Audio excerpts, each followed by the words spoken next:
우리는 살면서 수없이 많은 질문을 받기도 하고 반대로 수없이 많은 질문을 던지기도 하며 살아갑니다. 뭘 먹을까? 아니면 어디 사세요?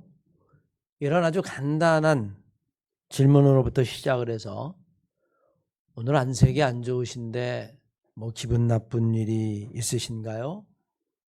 대답하기 까다로운 감정에 대한 질문도 있을 수 있습니다. 도대체 하마스와 이스라엘은 왜 저리도 끊임없이 폭력적인 전쟁을 이어가는 것일까? 이런 세계 정치나 아니면 역사에 관한 질문도 있을 수 있고요. 가을이 깊어가면서 단풍이 물들어가는 것을 보면 왜 가을이 되면 단풍이 들고 겨울이 되면 이파리가 떨어질까?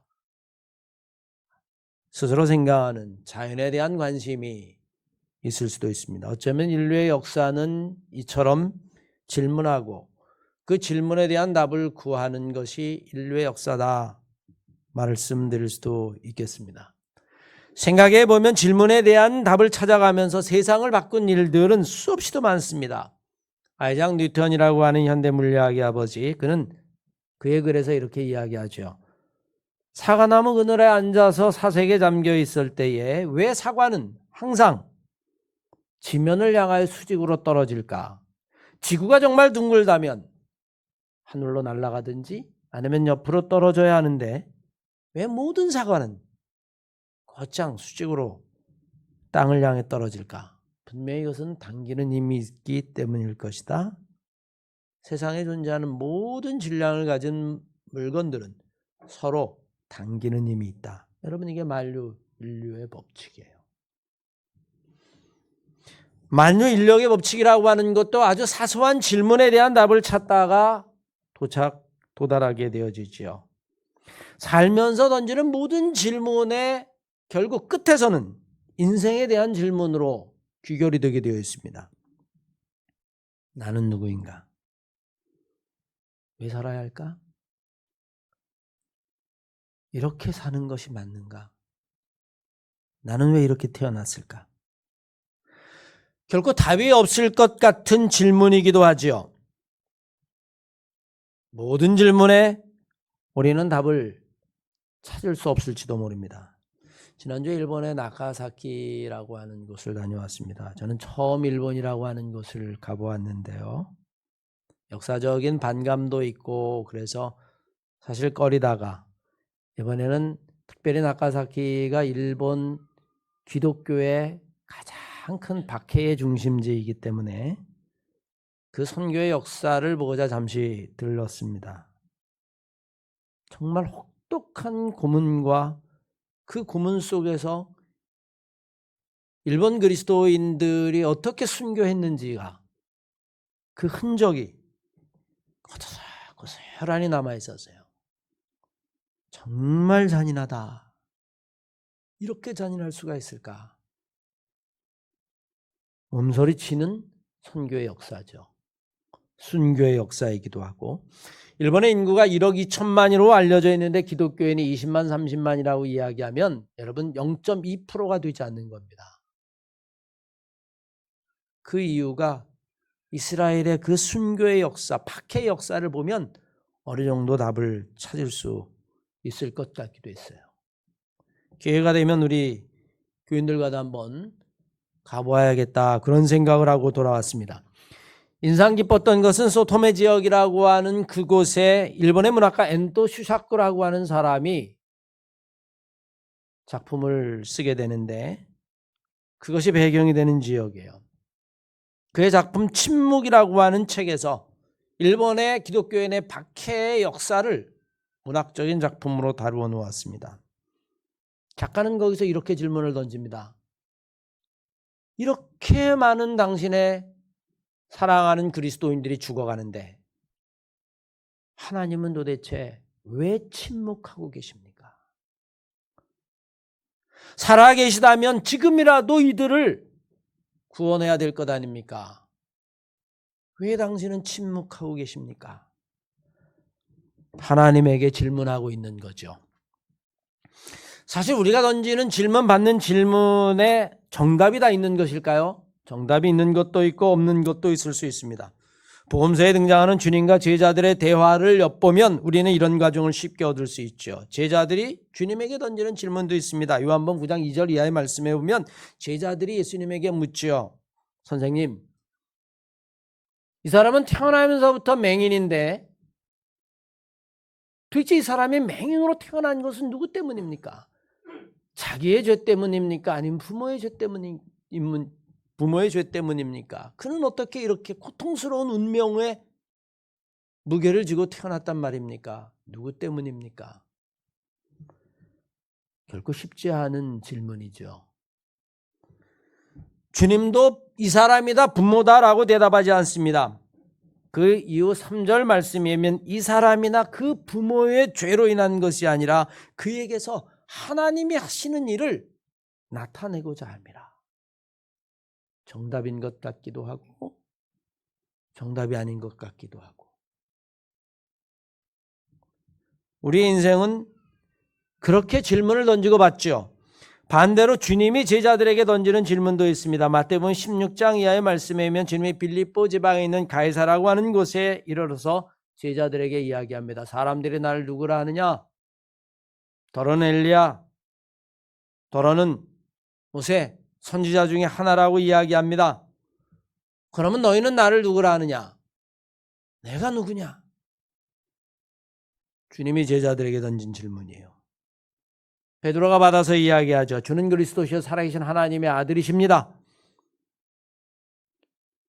주님의 질문에 대답한 이 베드로의 이 응답, 이 대답은 기독교 역사에 아주 중요한 분기점이 되고 시금석이 됩니다. 왜냐하면 주님이 네 고백 위에 교회를 세우겠다. 내가 천국의 열쇠를 주겠다. 그래서 지금도 바티칸에 가면 베드로의 동상이 있고 그 베드로는 천국의 열쇠를 들고 있습니다. 오늘 본문도 마찬가지입니다. 주님이 베드로에게 질문을 던지십니다. 내가 나를 사랑하느냐? 상황은 이미 알죠? 십자가에 달려 돌아가시고 그리고 4일 만에 부활하셨습니다. 부활해 보니 제자들은 뿔뿔이 다 흩어졌습니다. 갈릴리에서 만나자라고 하는 약속대로 갈릴리에 갔더니 베드로가 고기를 잡고 있었습니다. 오늘 본 말씀에 식사를 하시고 나서 베드로에게 질문을 던지는 겁니다. 베드로야, 네가 나를 사랑하느냐? 어쩌면 이 질문은 베드로에게 던진 질문이 아니라 모든 그리스도인에게 지금도 끊임없이 주님이 던지는 질문 아니 하나님이 우리에게 던지는 질문인지도 모릅니다. 첫 번째 대답에 대한 질문, 그 질문에 대한 대답은 베드로는 아주 쉽게 하는 듯합니다. 네, 내가 주님을 사랑합니다. 세상에는 쉬운 질문과 그리고 쉬운 대답이 있습니다. 그냥 간단한 대답이면 돼요. 오늘 뭘 먹을까요? 무엇을 먹읍시다. 이 정도의 대답. 아니면 결혼한 부부끼리 당신 나 사랑해? 그럼 사랑하지. 그러니까 결혼했지. 여러분 이런 대답. 사실 가장 어려운 대답, 가장 쉬운 대답, 그것은 여러분 질문에 따라 달라질 겁니다. 오늘 본문 말씀의 첫 번째 질문 베드로는 쉽게 대답하죠. 사실 이미 베드로는 질문을 받아본 적이 있죠. 너희는 나를 누구라 하느냐? 그 질문에 대해서 주는 그리스도시요 살아계신 하나님의 아들입니다 라고 하는 베드로의 고백. 어쩌면 여러분 이거보다 더 잘 대답할 수 없을 정도로 대답했던 베드로입니다. 주님도 말씀하시기를 그것을 알려준 것은 혈육이 아니라 하늘에 있는 아버지가 너에게 알려주신 것이다. 생각해 보면 여러분 이 대답은 베드로가 예수 그리스도가 누구인지를 아는 것이에요. 그런데 문제는 그렇게 주는 그리스도시요 살아계신 하나님의 아들입니다 라고 대답을 해놓고도 나는 그 사람을 모릅니다. 나는 그 사람 정말 모릅니다. 난 그 이름도 들어본 적이 없습니다. 그렇게 예수님을 3번씩이나 부인했다는 겁니다. 여러분 베드로가 정말 주님이 누구인지 알았을까요? 우리는 내가 안다라고 하는 것과 그리고 그것이 내 삶으로 증명해 그 삶을 살아간다라고 하는 것 사이에는 큰 갭이 있다는 것을 알아야만 합니다. 우리는 아는 것으로 그쳐버릴 때가 얼마나 많은지 몰라요. 사실 우리는 오늘날 현대인들은 너무나 많은 것을 알고 있습니다. 유튜브나 아니면 네이버 지식 검색해 보십시오. 여러분, 총 만드는 법도 그 인터넷에는 나와 있어요. 아무리 복잡한 것도 그런 지식도 여러분 인터넷이나 아니면 사이버 공간에 유튜브에 얼마든지 돌아다닙니다. 오늘날 세상의 사람들은 오히려 모르는 것이 없는 것 같습니다. 인터넷의 발달 그리고 지식의 축적이 인간의 알미라고 하는 것을 무한대로 확장시켜 주는데 아는 것은 그저 아는 것으로 끝나버리고 맙니다. 그것이 우리의 삶을 바꾸어 놓지 못한다는 말입니다. 여러분 건강에 대한 지식이 없습니까? 인터넷 찾아보십시오. 어떻게 하면 건강한지에 대해서 너무나 많은 지식이 돌아다닙니다. 어쩌면 웬만한 의사들보다 더 많은 지식이 있는지도 몰라요. 운동해야만 합니다. 음식은 이렇게 먹어야만 합니다. 이렇게 하면 당신은 건강해질 수 있습니다. 다이어트 할 수 있습니다. 그런데 여러분 우리는 건강하지 않습니다. 그 많은 지식이 무슨 소용이 있죠? 지구 환경에 대한 지식들이 얼마나 많은지 모릅니다. 지금 우리가 살아가는 세상이 얼마나 많이 오염되었는지, 어떻게 해야 이 지구를 살릴 수 있는지, 그 환경에 대한 지식이 그렇게 많은데도 불구하고 세상은 점점 더 오염되어져 갑니다. 인터넷상에 내 팔로우가 몇 명이다, 트위터를 날 따른 사람 몇 명이다, 친구가 몇 명이다. 그래서 여러분 수백 사람, 수천 사람의 팔로우를 가지고 있음에도 불구하고 사람들은 오히려 더 외로워지고 자살하는 사람들은 점점 더 많아집니다. 우리는 마치 알면은 그것으로 다 된 것처럼 생각하는 착각에 빠지기 쉽습니다. 우리의 신앙생활도 마찬가지죠. 나는 교회도 다니고 그리고 살아계신 하나님도 믿고 예수 그리스도도 고백을 하는데 심지어는 예수를 믿어야 구원을 받는다라고 하는 것도 아는데 딱 거기까지만입니다. 머릿속에 있는 지식은 삶의 위기의 순간이 오거나 선택의 순간이 올 때 별로 도움이 되지 못합니다. 이제 이런 베드로에게 주님이 계속해서 질문을 던지죠. 두 번째, 세 번째 연이은 질문이 베드로의 마음을 근심하게 만듭니다. 똑같은 질문이었어요. 그런데 대답은 점점 어려워지기 시작합니다. 여러분 다른 질문이었다면 또 쉽게 대답하지 않았겠어요? 내가 나를 사랑하느냐? 예, 주님 사랑합니다. 너 여기서 뭐하고 있니? 예, 고기를 잡고 있었어요. 다른 동료들을, 다른 제자들은 어디 갔을까? 저도 잘 모르겠는데요. 그때 뿔뿔이 다 흩어져서요. 아마 수많은 질문을 던졌어도 베드로는 쉽게 대답했을지도 모릅니다. 그런데 여러분 질문이 복잡하지 않아요. 아니 복잡하지 않은 정도가 아니라 똑같습니다. 내가 나를 사랑하느냐? 네가 나를 사랑하느냐?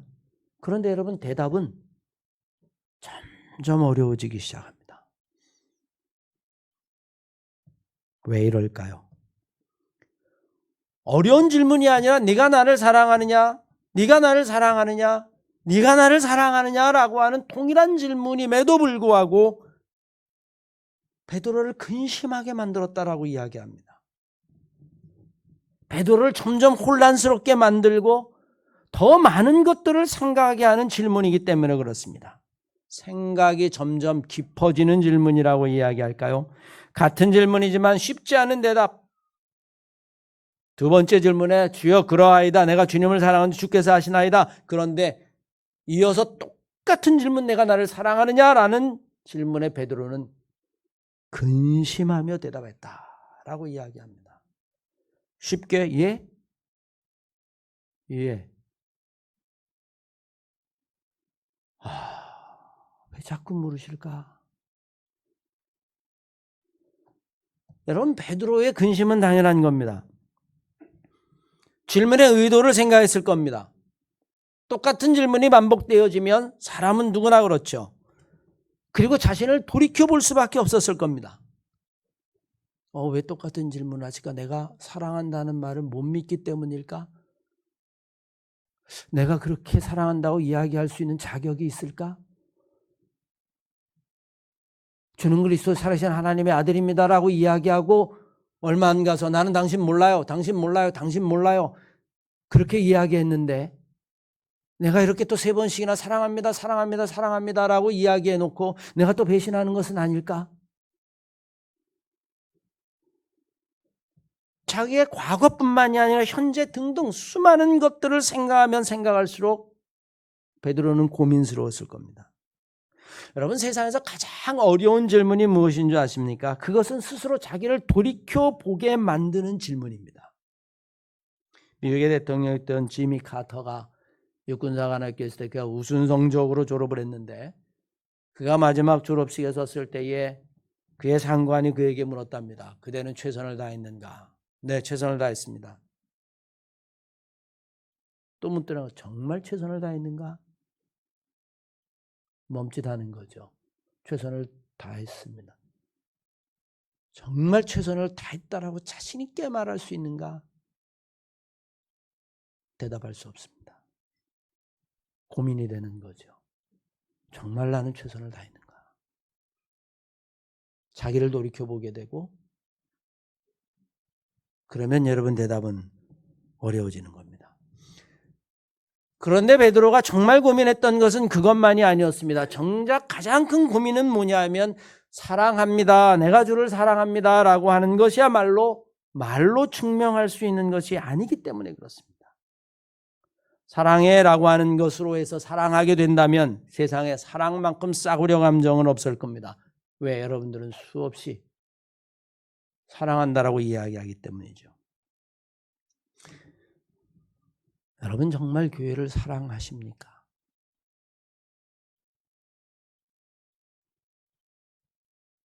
왜 대답들이 없어요? 한마음교회 사랑하십니까?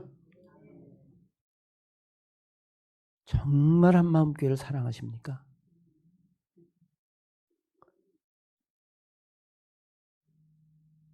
정말 한마음교회를 정말 사랑하십니까? 목숨 내놓을 수 있습니까? 전 재산 다 바칠 수 있습니까?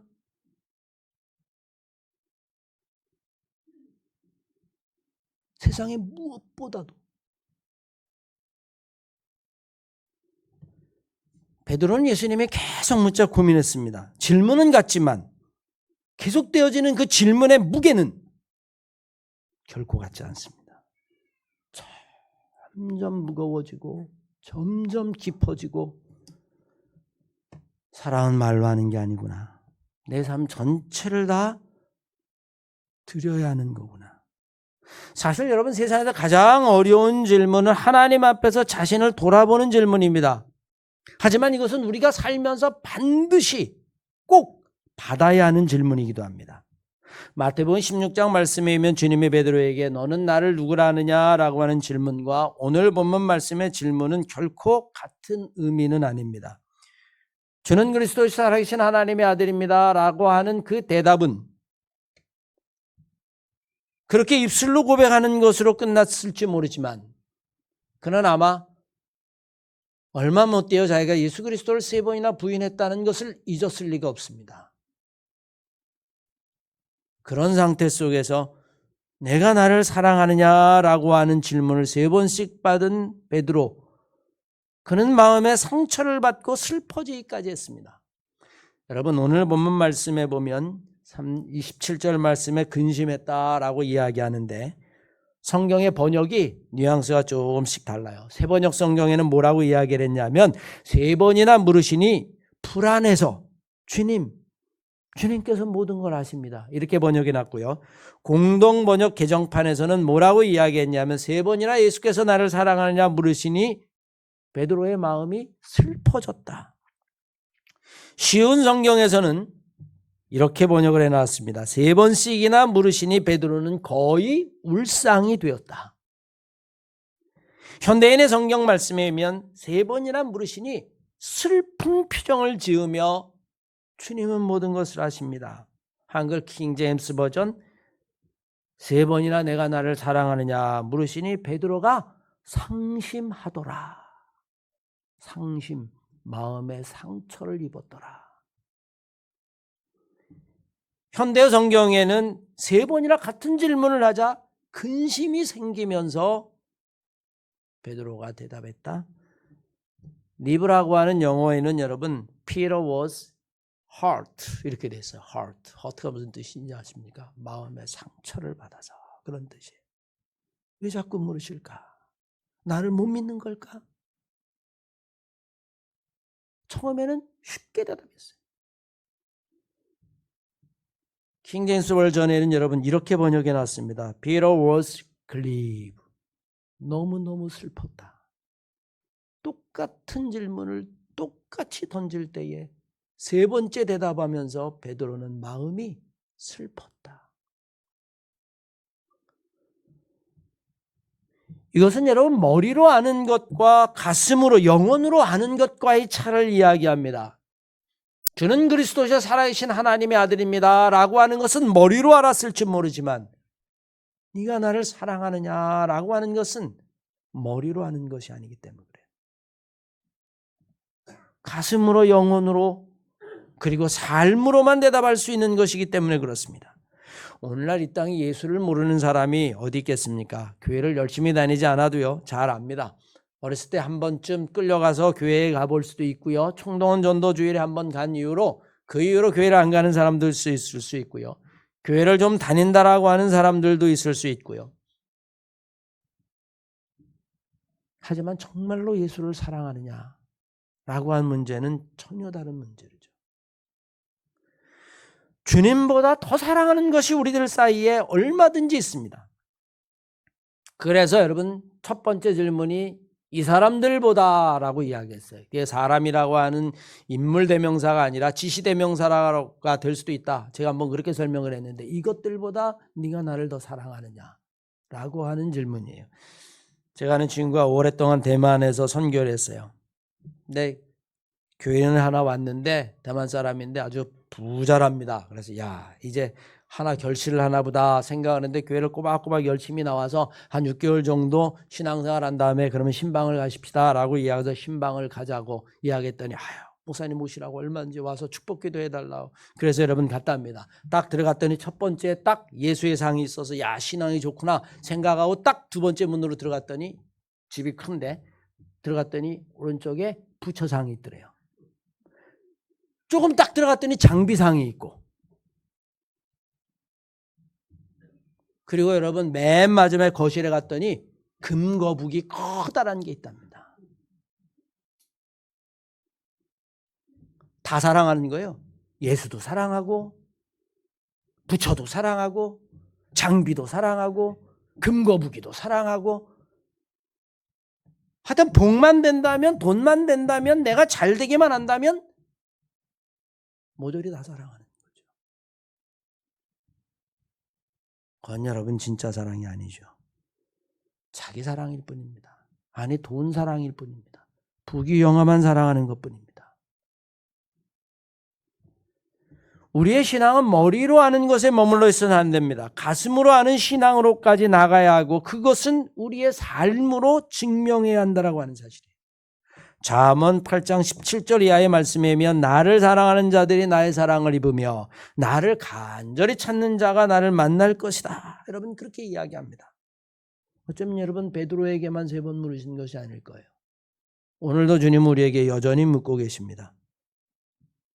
네가 나를 사랑하느냐? 그리고 여러분 그것은 단지 3번만으로 끝나지 않습니다. 저는 목회하면서 수없이 하나님의 주님의 질문을 듣죠. 주 목사 네가 정말 교회를 사랑하냐? 네가 정말 교회를 사랑한다면 그럴 수 있느냐? 지금 네 모습은 절대로 그런 모습이 아닌데 정말 네가 나를 사랑하느냐? 3번씩 70번이라도 끊임없이 묻고 계실 겁니다. 정말 네가 나를 사랑하느냐? 그것이 깊어지면 깊어질수록 우리의 대답은 궁색해질지 모르고 무거워질지 모르고 슬퍼질지 모르고 마음에 상처가 될지 몰라요. 그러나 우리는 그럼에도 불구하고 끊임없이 대답해야만 합니다. 네, 내가 주를 사랑합니다. 부족하지만 제가 주를 사랑합니다. 여전히 하나님 보시기에는 한없이 모자라지만 그래도 하나님 내가 주를 사랑합니다. 우리의 삶과 영혼으로부터 나오는 대답을 하면 할수록 우리의 영적인 은혜는 점점 깊어지고 점점 하나님에게 가까이 가게 될 겁니다. 사랑하는 함께 성도 여러분, 주님을 사랑하십니까? 정말 주님을 사랑하십니까? 우리가 끊임없는 주님의 질문에 제가 주를 사랑합니다. 그렇게 대답하면서 하나님에게 한 걸음 더 나아갈 수 있는 우리 한마음교회 성도들 다 되시기를 주의 이름으로 간절히 축원합니다.